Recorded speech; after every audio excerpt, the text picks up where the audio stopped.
শুভেন্দু অধিকারী যে কথাটা বললেন, কি বলেছেন না কাশ্মীরে বেড়াতে যেতে হবে না বা গেলেও হিন্দু এলাকায় না। বিজেপি পাড়ায় পাড়ায় গিয়ে হিন্দু মুসলমান করে দাঙ্গা বাঁধাবে, আর শ্রমিক ভট্টাচার্য ওই মুরলীধর লেনে বসে মুচকি মুচকি হাসতে হাসতে বলবেন যে না, আমরা দেখতে চাই যে বাংলার বুকে মহরমের শোভাযাত্রা আর দুর্গাপুজোর শোভাযাত্রা একসঙ্গে হচ্ছে। কিন্তু দিনের শেষে তাদের যারা ওই মানে গোরক্ষক বাহিনী রয়েছে, তারা গিয়ে বাংলায় একটার পর একটা মোথাবাড়ি করবে, একটার পর একটা শামশেরগঞ্জ করবে, বা আরও অন্যান্য জায়গায় তারা এই কোথায় তুলসী গাছ নিয়ে দাঙ্গা বাঁধিয়ে দেবে। আমরা প্রত্যেকেই জানি কাশ্মীরটা একটা মুসলিম সংখ্যাগুরু রাজ্য, এবং আমাদের ভারতবর্ষের প্রতিটা ভারতীয় মনে করে কাশ্মীর ভারতবর্ষের অবিচ্ছেদ্য অংশ। হিন্দু মুসলমান নির্বিশেষে সবাই মনে করে। আমরা কার্গিলের যুদ্ধে দেখেছি, বা এই সদ্য যে পুলওয়ামা থেকে শুরু করে পেহেলগাঁও যা হয়েছে, প্রত্যেকটা ক্ষেত্রেই দেখা গেছে। পেহেলগাঁওতে তো আমাদের মুসলিম সহনাগরিকেরা যখন দেখছে জঙ্গিরা ধর্ম জিজ্ঞাসা করে খুন করছে, তারা কিন্তু পিছিয়ে আসেনি। তারা তো চাইলেই, সেই কাশ্মীরি মুসলমান যারা রয়েছে, তারা তো চাইলেই বলতে পারতো যে হ্যাঁ আমি মুসলমান, বাবা আমাকে ছেড়ে দাও। সেটা করেনি। তারা কিন্তু দাঁড়িয়ে গেছে যে না, এখানে হিন্দু মুসলমানের ব্যাপার নয়, এটা আমাদের দেশের ব্যাপার, আমাদের কাশ্মীরের ব্যাপার। এখানে যারা অতিথি এসেছে তাদের প্রাণ রক্ষার ব্যাপার, এটা আমার দায়িত্ব। ভারতবর্ষের একটা বড় অংশের মানুষ তারা স্বপ্ন দেখেন কাশ্মীরে যাবেন। কেন না, আমরা বলি ভূস্বর্গ কাশ্মীর, অর্থাৎ পৃথিবীর মধ্যে যদি কোথাও স্বর্গ থেকে থাকে, কোথাও জান্নাত থেকে থাকে, সেটা হচ্ছে ওই কাশ্মীর। শুভেন্দু অধিকারী তার এই মুহূর্তে মস্তিষ্ক বিকৃতি হয়েছে, উনি মাঝে মাঝে ভুলভাল বকেন, আবারও একটা কিছু ভুলভাল ছড়িয়েছেন। আমরা কিছুদিন আগে দেখেছিলাম ওই কাশ্মীর থেকে যখন 370 ধারা উঠিয়ে দেওয়া হয়েছিল, সেই সময় বিজেপির সোকল্ড চাড্ডি যারা রয়েছে তারা খুব লাফালাফি বললো যে হ্যাঁ এবার আমরা কাশ্মীরেতে জমি কিনবো, কাশ্মীরি মহিলাদেরকে বিয়ে করব, ইত্যাদি ইত্যাদি নানা রকম ব্যাপার বললো। কিন্তু দেখা গেল যে কার্যক্ষেত্রে তারা কাশ্মীরি আপেলও কেনার ক্ষমতা তাদের নেই। আর দিনের শেষেও দেখতে পাচ্ছি যে কাশ্মীরেতে আমাদের দেশের সহনাগরিকরা শুধু পর্যটনের জন্য যাচ্ছেন, কিংবা কেউ তীর্থ ভ্রমণের জন্য যাচ্ছেন, তাদেরকে নমিনাল সুরক্ষাটুকু এই মোদী সরকার দিতে পারছে না। সেনাবাহিনীর সদস্যরা তারা তাদের কনভয় নিয়ে যেতে যেতে বোম ব্লাস্টে নিশ্চিহ্ন হয়ে যাচ্ছেন। তো কাশ্মীর নিয়ে এনারা বড় বড় কথা বলেন, আসল ব্যাপারটা হচ্ছে গিয়ে শুভেন্দু অধিকারী যে কথাটা বললেন, কি বলেছেন না কাশ্মীরে বেড়াতে যেতে হবে না বা গেলেও হিন্দু এলাকায় যা। আমরা প্রত্যেকেই জানি কাশ্মীরটা একটা মুসলিম সংখ্যাগুরু রাজ্য, এবং আমাদের ভারতবর্ষের প্রতিটা ভারতীয় মনে করে কাশ্মীর ভারতবর্ষের অবিচ্ছেদ্য অংশ। হিন্দু মুসলমান নির্বিশেষে সবাই মনে করে। কারণ আমরা কার্গিলের যুদ্ধে দেখেছি, বা এই সদ্য যে পুলওয়ামা থেকে শুরু করে পেহেলগাঁও যা হয়েছে, প্রত্যেকটা ক্ষেত্রেই দেখা গেছে। পেহেলগাঁওতে তো আমাদের মুসলিম সহনাগরিকেরা যখন দেখছে জঙ্গিরা ধর্ম জিজ্ঞাসা করে খুন করছে, তারা কিন্তু পিছিয়ে আসেনি। তারা তো চাইলেই, সেই কাশ্মীরি মুসলমান যারা রয়েছে, তারা তো চাইলেই বলতে পারতো যে হ্যাঁ আমি মুসলমান, বাবা আমাকে ছেড়ে দাও। সেটা করেনি। তারা কিন্তু দাঁড়িয়ে গেছে যে না, এখানে হিন্দু মুসলমানের ব্যাপার নয়, এটা আমাদের দেশের ব্যাপার, আমাদের কাশ্মীরের ব্যাপার। এখানে যারা অতিথি এসেছে তাদের প্রাণ রক্ষার ব্যাপার, এটা আমার দায়িত্ব। সেখানে হিন্দু মুসলমান কোনো ব্যাপার নয়, এরা আমার সহনাগরিক। তাদের সঙ্গে তারাও শাহাদাত বরণ করেছে, তারাও আত্মবলিদান দিয়েছে। এখন বিজেপির তো উন্নয়নের কোনো প্রশ্নই নেই, ওদের কাছে কোনো উন্নয়নের যুক্তিই নেই। তাহলে ওদেরকে কি করতে হবে না, হিন্দু মুসলমান করতে হবে।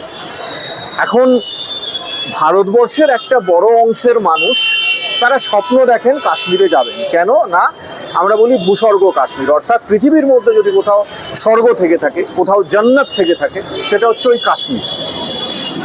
কিন্তু খুব কম সংখ্যক মানুষের সেই সৌভাগ্য হয়েছে কাশ্মীরে বেড়াতে যাওয়ার। কারণ যতই যাই হোক না কেন, একটা জায়গায় যাওয়ার সিকিউরিটির এইরকম দশা, তার সঙ্গে আর্থিক ব্যাপার সব কিছু রয়েছে। রাজ্য বিজেপিতে দু রকম মন্তব্য। শ্রমিক ভট্টাচার্য বলছে মুসলিমদের বিরোধী নয়, শুভেন্দু অধিকারী বলছে হ্যাঁ। মুসলিমদের ভোট চায় না। হ্যাঁ কি বলবেন এটা? এটা আমি বলছি, আমি আগের প্রশ্নটার উত্তরটা একটু শেষ করে নিতে দিন। এরা ভারতবর্ষের বাকি অংশের মানুষকে, কাশ্মীর ছাড়া ভারতবর্ষের বাকি অংশের মানুষকে এই হিন্দু মুসলমান, কাশ্মীর একটা মুসলিম প্রধান জায়গা, সেই জায়গায় হিন্দু পণ্ডিতদেরকে তাড়ানো হয়েছে ইত্যাদি ইত্যাদি এইসব গল্প বলে, সত্যি হিন্দু পণ্ডিতদেরকে কাশ্মীর থেকে তাড়ানো হয়েছিল 90-এর দশকের শুরুতে, কিন্তু এই পুরো ব্যাপারটাকে ওরা নিজেদের ভোট ব্যাংকে ইউটিলাইজ করার জন্য ব্যবহার করছে। আসল বাস্তবটা এই ক্যামেরার মাধ্যমে দর্শকদের জানা উচিত। এই যে কাশ্মীরি পণ্ডিতরা, তারা তো অনেক আশা নিয়ে ভেবেছিল যে হ্যাঁ, এই যে হিন্দু হৃদয় সম্রাট নরেন্দ্র মোদী, তিনি ক্ষমতায় এলে আমরা আবার কাশ্মীরে ফেরত যাব। তিনি বললেন, খুব ড্যাং ড্যাং করে 370 ধারা তুলে দেওয়া হলো, কাশ্মীর একটা সম্পূর্ণ স্টেট ইত্যাদি ইত্যাদি বলা হলো। কিন্তু কোথায় দেখা গেল যে আমাদের যে হিন্দু পণ্ডিতরা তারা বেঘর হয়েছেন, তারা কি ফেরত যেতে পেরেছেন? তারা পারেননি। তাদের এখনো হিমাচল প্রদেশে, না হলে হরিয়ানায়, তা না হলে দিল্লির কোনো বস্তিতে তাদের থাকতে বাধ্য করা হচ্ছে। তাদেরকে এক একটা ক্যাম্প করে দেওয়া হচ্ছে, এবং আপনারা ভাবলে অবাক হবেন, তাদেরকে মাসে মাত্র 3,500 টাকা করে প্রতি ফ্যামিলিতে দেওয়া হয়। বলা হয় যে ওই টাকায় তোমাদেরকে সমস্ত মাস চালাতে হবে, এবং তাদের বাইরে আর কোনো, না তাদের পড়াশোনা করার অধিকার রয়েছে, না তাদের চাকরি করার অধিকার রয়েছে, না অন্য কোনো সুযোগ সুবিধা তারা পায়। আজকে তারা কাশ্মীরি হিন্দুদের সামনে দেখিয়ে ভারতবর্ষের অন্য জায়গার হিন্দু ভোট কেনার চেষ্টা করছে। এইটা শুভেন্দু অধিকারীর লজ্জা করে না? এইরকমভাবে কাশ্মীরি হিন্দুদেরকে একটা কি বলা যেতে পারে, সাধারণ হিন্দুদের সামনে গাজরের মতো ঝুলিয়ে দিয়ে হিন্দু ভোট কেনার চেষ্টা করছে। কিন্তু কাশ্মীরি হিন্দুদের কি দশা করে রেখেছে, কাশ্মীরি এই পণ্ডিতদেরকে কি দশা করে রেখেছে এই বিজেপি, এই নরেন্দ্র মোদীর সরকার, সেই প্রশ্নের উত্তর তারা দেবে না। আর আজকে দেখুন, এটা আমরা বরাবর দেখে এসেছি যে বিজেপি এই হিন্দু মুসলিম ছাড়া আর কিচ্ছু করে না। আজকে তারা 2019, 2021, 2024 বারে বারে বাংলায় হিন্দু মুসলিম করে একাধিক দাঙ্গা তৈরি করে ভোটে জেতার চেষ্টা করেছে, বা কিছু সংখ্যক ভোট বেশি পাওয়ার চেষ্টা করেছে। দিনের শেষে কি দেখা গেছে, যে ওই আবকিবার 200 পার 77-এ গিয়ে আটকে গেছে। ওই আবকিবার 400 পারে তো বাংলায় 35টা টার্গেট রেখেছিল, কিন্তু কটা পেয়েছে, 12টা পেয়েছে। তো ওরা খুব ভালো রকমভাবেই বুঝতে পারছে যে বাংলার যে একটা হিন্দু মুসলমানের সম্প্রীতির যে একটা ঐতিহ্য রয়েছে, সেই ঐতিহ্যটাকে একেবারে বাইরে রেখে, সেই ঐতিহ্যটাকে বাদ দিয়ে বাংলায় কখনোই জেতা সম্ভব নয়। সেই কারণের জন্যই এই ভারতীয় জনতা পার্টি আজকে ওই যে তাদের সকল যে হিন্দুত্বের গান, হিন্দুত্বের বুজরুকি তারা যেটা দেয়, যে হিন্দুদের জাগরণ, হিন্দুদের ভালো করা ইত্যাদি ইত্যাদি, হিন্দু রাষ্ট্র গঠন করা, ওরা এখন কট্টর হিন্দুত্ব ছেড়ে সফট হিন্দুত্বের পুড়িয়া খাওয়ানোর চেষ্টা করছে। এবং সেই পুড়িয়া খাওয়ানোর একটা মুখোশ হচ্ছে এই নব মনোনীত যে ওদের রাজ্য সভাপতি রয়েছে শ্রমিক ভট্টাচার্য।